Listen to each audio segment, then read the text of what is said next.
Hello, you awesome friends. This is your pal, Edwards here speaking. And thank you for coming to another interview with Edward. And I'm so happy because we've not only taken off globally, we've done it with your support. And now I've actually got one of my really great long-term friends on our show today. And he's a very, very powerful guy. He's based in Sydney, Australia, and he runs a top marketing and events promotional company. So if you want to create events, to really shine your business, right from charity galas to full-on business events, this guy and his company is your awesome team. And we're going on the show to ask him a stack of questions. How are you today, Michael Gray? I'm really good, thanks, Edward. How are you? Well, I'm excited and honored to have you with us, Michael. And I was just going to say, you've built one incredible company over the years. How many staff do you have and what exactly do you do? Been in business for 5.5 years now. I've been personally in the industry for 13 years. Over the last 5.5 years, built the company up to having 7 staff.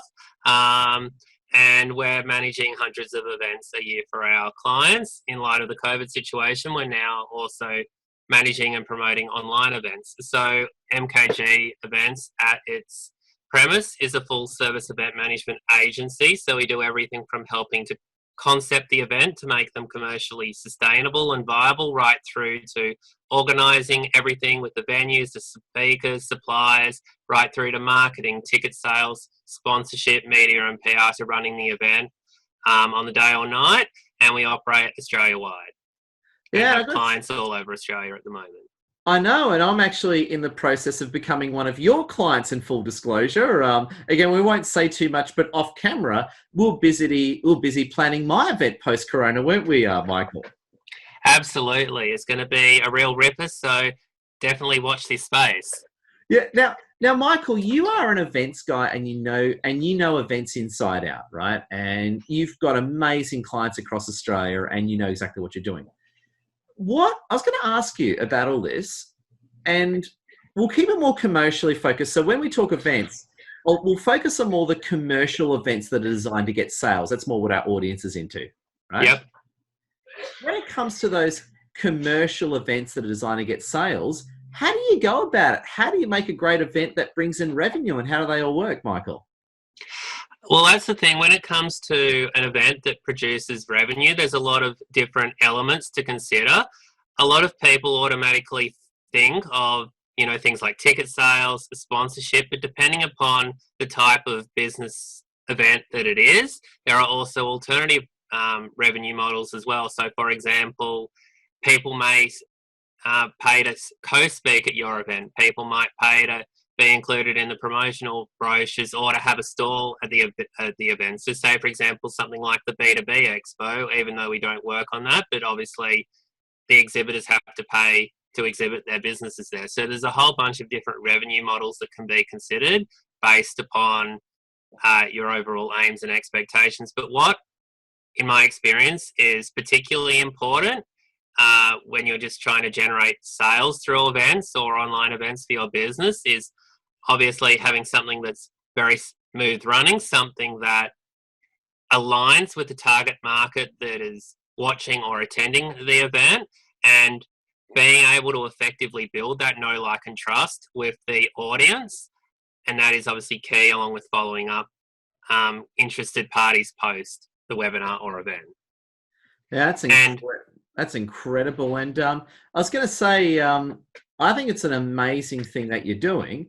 And what is an example? Like, we've got a lot of people across the world who are clients, coaches, mentors, and educators. Yep. What's the classic event structure that you often run for clients where they make a lot of money, get a lot of sales, and get a great return on investment? What's your classic structure there? Well, it's not necessarily a classic structure in the sense that we do customize it depending upon who our client is and what's going to be appropriate for them. So, for example, in the past, we've done a whole range of events for a range of different coaches and consultants, for example. So how we would sell a life coach's services would vary to a sales coach or a business coach or a marketing mentor's services. So, and what I mean by that is it's obviously a different program, it's a different product, and the people have that would opt in for each of these things have different needs and circumstances that need to be considered in the sales process. Yeah, gotcha. So let's use me as an example, right? We'll throw me Yep. into it. And again, forgetting our conversation before. So, for example, I help people become master persuaders and influencers. I've got a huge global community on LinkedIn. But let's say hypothetically, and again, I'm not talking about our conversation. I'm just saying generally. Yep. What would you suggest for someone like me if I wanted to run, let's say, what kind of workshop or event would I run that would really benefit the business and community? What would you suggest? Just talking generally, shooting off the hip. Yep. So talking generally, we would obviously assess our clients' offerings. So, for example, they might have a one-day workshop. They might also offer a group coaching or one-on-one coaching. So, for example, you might have a free or a low-cost event for 100, 200 people that would then be used as a feeder into that one-day workshop or training that might be $700, $1,000, $2,000, that would then be used as a feeder into a longer-term, say, for example, one-on-one coaching program. So that's how a funnel particularly could work in that scenario. We actually managed a webinar with a sales coach a couple of weeks ago. The webinar cost them about $3,000 to $4,000 to promote with us, and they actually generated $25,000 in sales from the people attending the webinar that we secured for them. And that sales process was obviously around providing high value education during the webinar, and then obviously effectively booking people in for post call strategy sessions, which subsequently then led to those people becoming coaching clients. So there's a range of different models, as I've just explained. There are some models that work better than others, but there are also some models that work for some people and not others. So we really work with people strategically to understand the direction that they're looking to take. Oh, well, so let's say, we'll just use me as an example. So, no one can get upset at you. We're going to use me as an example. So let's say hypothetically, and we've been suggesting this off camera, you might say for someone like me who's already quite popular, Ed, we could run post-corona, of course, we could run a event where, let's say, we go for 100 people. And when you say low cost, how would it work? So 100 people, would they buy tickets? How would that work? There's a range of different models that can be used. Obviously, there's the completely free model. There's everyone pays the same price model and gets the same benefit at the event. And then there are also other hybrid models you may like to consider.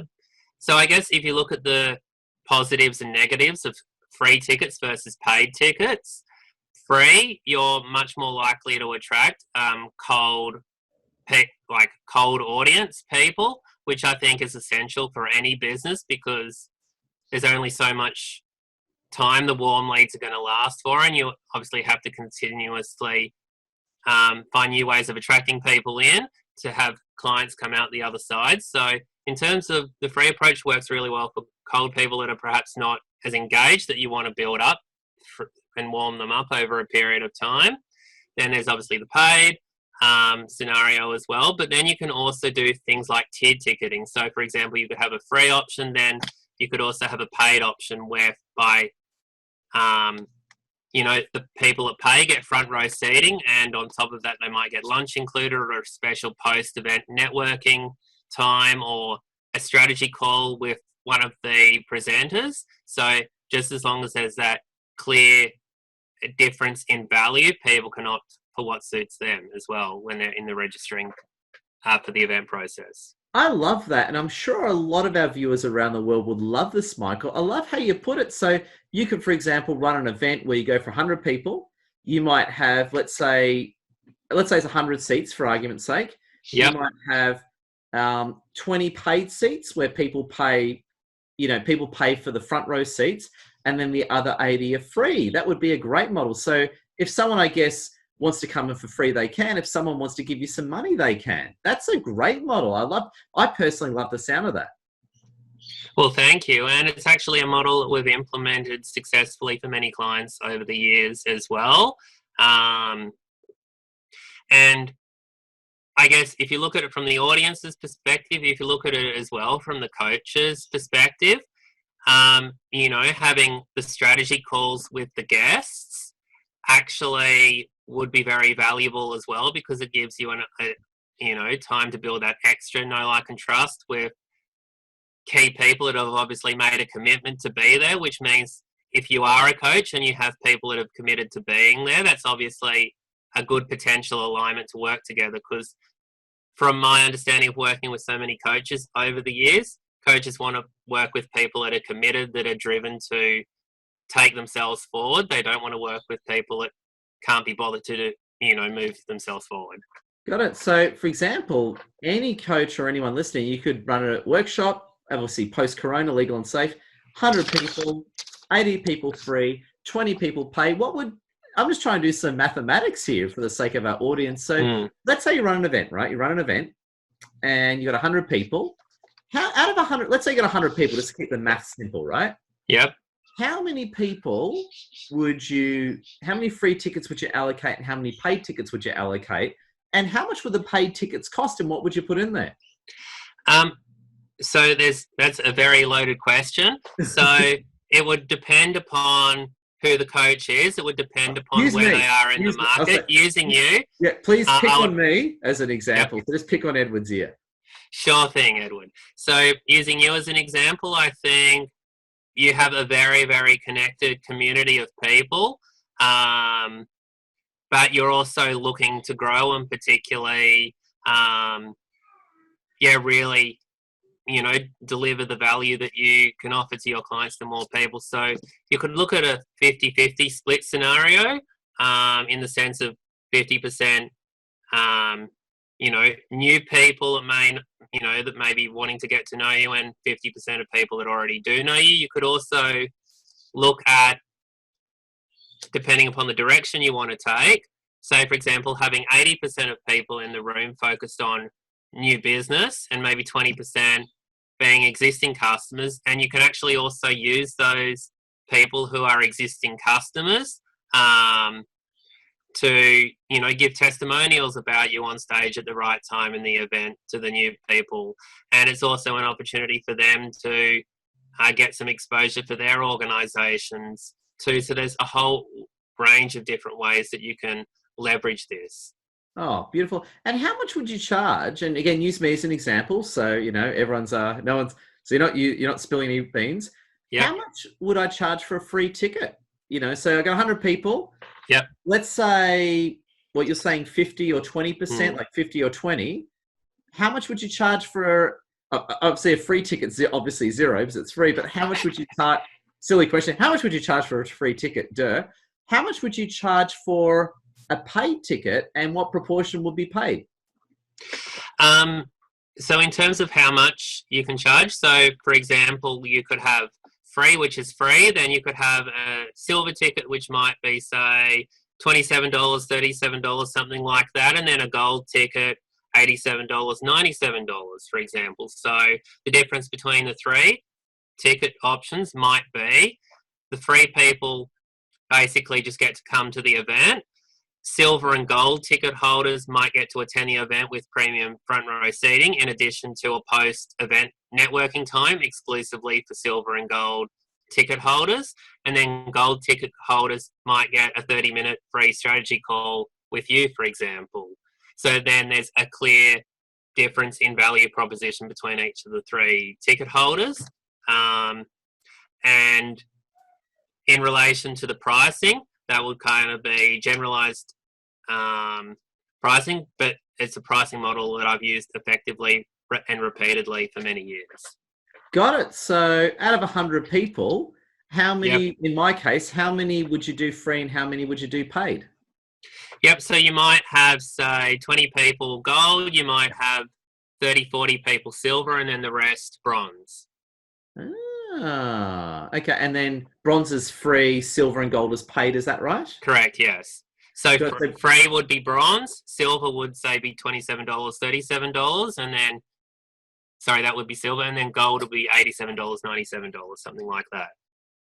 Gotcha. And so, again, 100 people, right? Yep. I'm just doing some mathematics in my head, right? So mathematics in my head. So let's say you've got Yep. 100 people, and what were the numbers again? So how many gold, how many silver, how many bronze out of 100?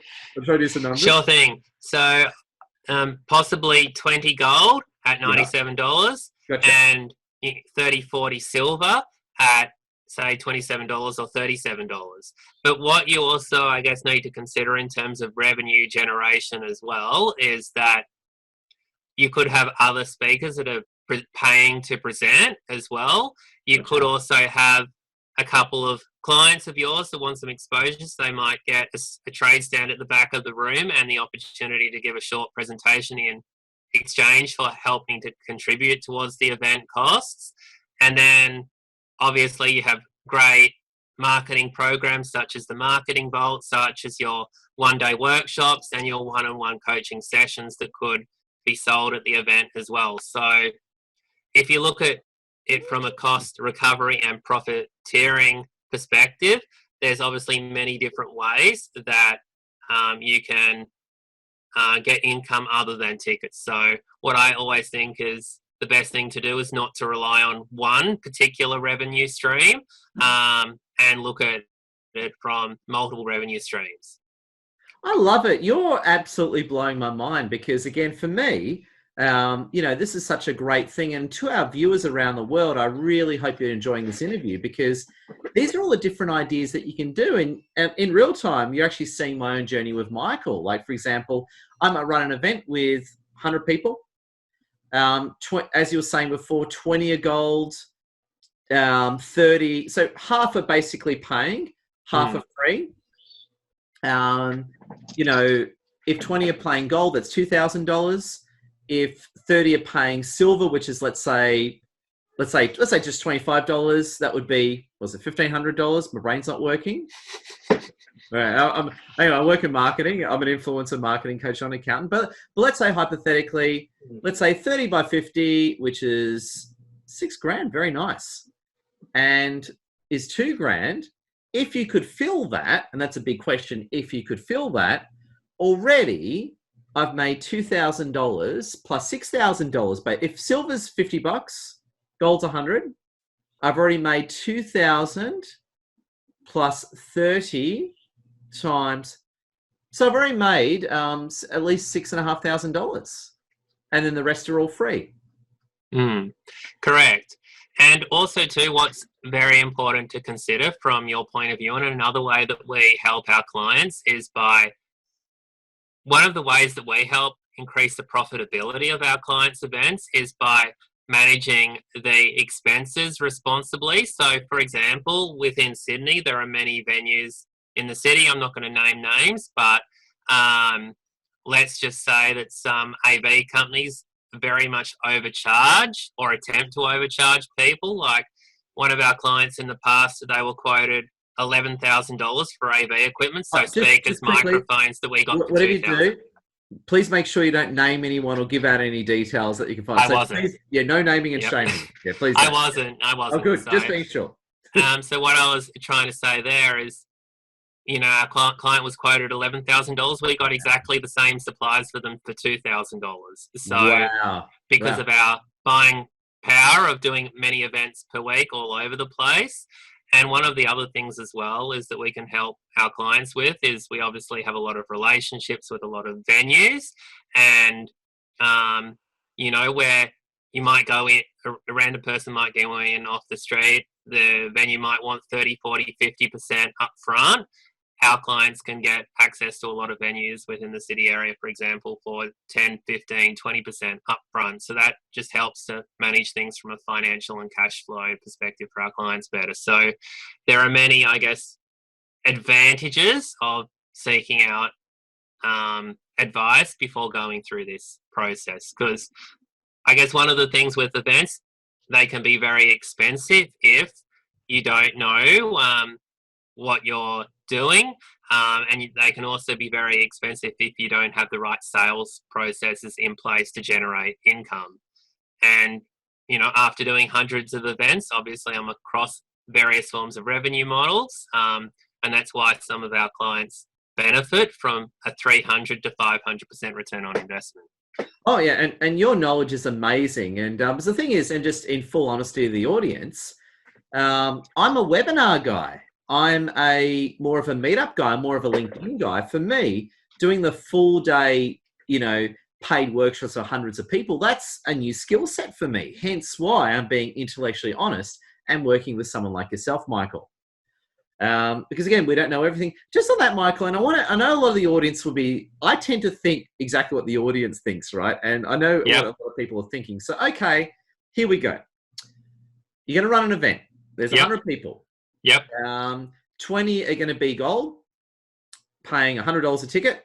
yep, 30 are going to be like silver. I think $50, $49, $50 a ticket, right? So, right there, you're already talking some good money, right? You're talking yep. say $2,000. My brain's not working. I need more coffee. What is 50 times 30? Oh, 1,500. It's 1,500. Sorry. Yep, Sorry, brain's not working. So that's already $3,500 of income just from the ticket sales. yep. What are some of the, and you got 50 people in the room who are in the room for free. What else can you do? You're saying you could have exhibitor tables at the event. Yep, as a potential option. This works for some people, it doesn't work for other people. You could also look at it from a sponsorship perspective as well, where businesses pay money in return for getting advertising benefits to the people in the room. So, say, for example, you're a marketing coach, people may come to you because they've maybe just started their business or they're looking to grow their business. So, who could be a good potential partner for someone like Edward that's running a marketing event? You could be looking at someone, for example, that actually labors and does uh, you know logo creation or website design, and that's something that's complementary to your services, but not what you Yeah. specifically do. Alternately, you could even have like an accounting firm or a law firm as well, which would be a complementary service, because when you grow your business, you might need to revise the current contracts that you have in place with your customers or suppliers. So there's definitely, if you're strategic about it, different options that you could look at as far as that's concerned. And that's beautiful. That brings me to my next question, Michael. And I know everyone's thinking this, and this will, I reckon, will help conclude our wonderful discussion as well. How do you sell the tickets? So that's fine. How do we sell 20 for 100, 30 for 50, and fill the rest of the free ones? How do you fill the event? How do you go about it? Well, first of all, when it comes to the landing page that you have for your event, you obviously clearly articulate what your value proposition is, why people should attend, who the event's suited for, who the event's not suited for, references of the speaker, photos, videos, make it look really high quality and suitable for the type of audience that you're trying to attract, really speaking to them. So say, for example, let's say, Ed, you wanted to do an event for personal trainers looking to grow their businesses. That would be a very different, marketing content scenario than compared to if you were targeting accountants or if you were targeting anybody in the world that runs a business. So once you identify who that niche is that you're looking to target, make it customized to them, have the different ticketing options available and the benefits. So if you get the free tickets, you just get to attend. If you get silver tickets, you get the networking opportunity. If you get gold tickets, you get networking plus front row seating plus a 30-minute strategy call with you, for example. So it clearly sets everything out. People can choose in terms of how you funnel people to the booking page. We have a network of over 40,000 entrepreneurs based in Australia that are extremely excited about the prospect of developing themselves and growing their businesses as well. So we would communicate it out with our networks. So we have extensive communities on Meetup, on LinkedIn, on Facebook, on email, SMS databases.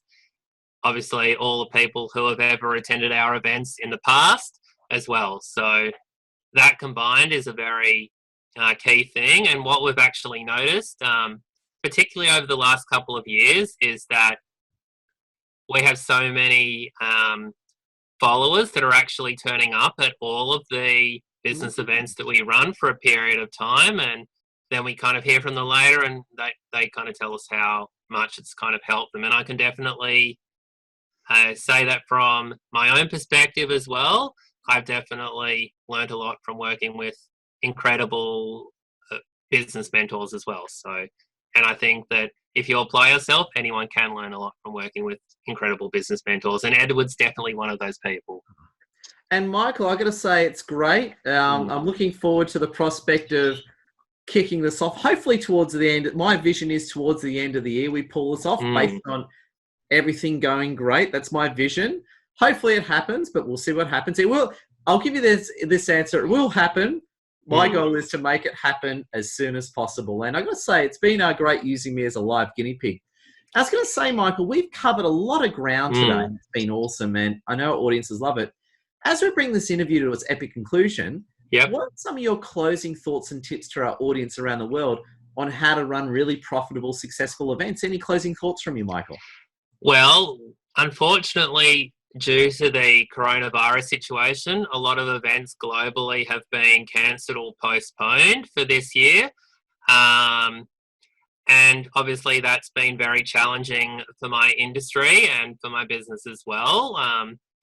The events industry in Australia, for example, there's over 400,000, normally over 400,000 events a year. It contributes to the jobs of over 230,000 Australians and contributes about $40 billion to the nation's economy as well. So it's obviously pre-COVID a very powerful industry and will rise once more post-COVID as well. But what this means to anyone looking to hold an event now is that if they, are actively looking at their event plans right now for post-COVID, they can be ready to hit the ground running once the restrictions are over. And what this actually means is it'll be a good market opportunity because a lot of large events that have been cancelled, such as the Royal Easter Show, such as Vivid, those events take years of planning for each one. So obviously those kind of events can't happen fast. But small and medium-sized events, if you're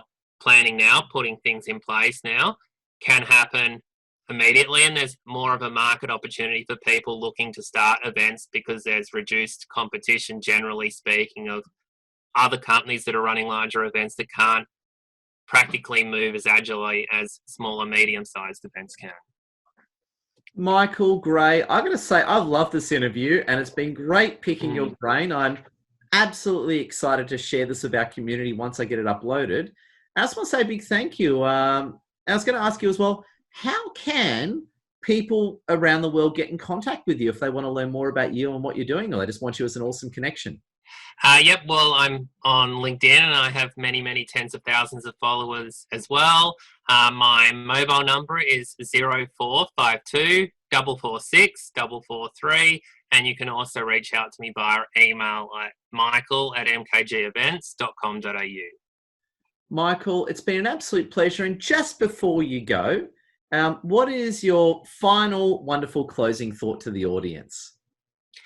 My closing thoughts for the audience would be it's time to start thinking about the event concepts you want to do for post-COVID now. But in the meantime, we can definitely help you with online events, which for our clients have been really winning with lately as well. So, and I guess as well, if you feel like you,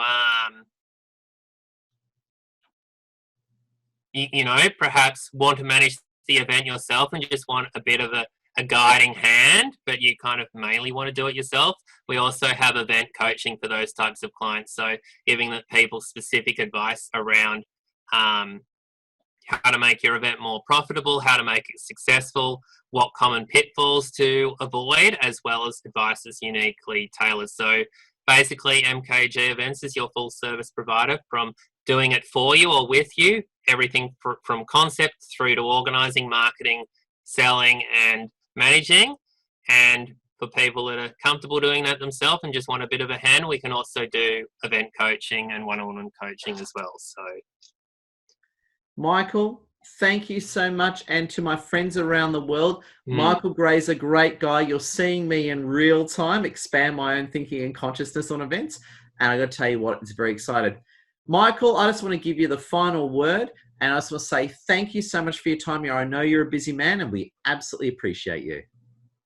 Well, thank you so much, and we very much look forward to working with you and helping people expand their businesses through increased knowledge in marketing.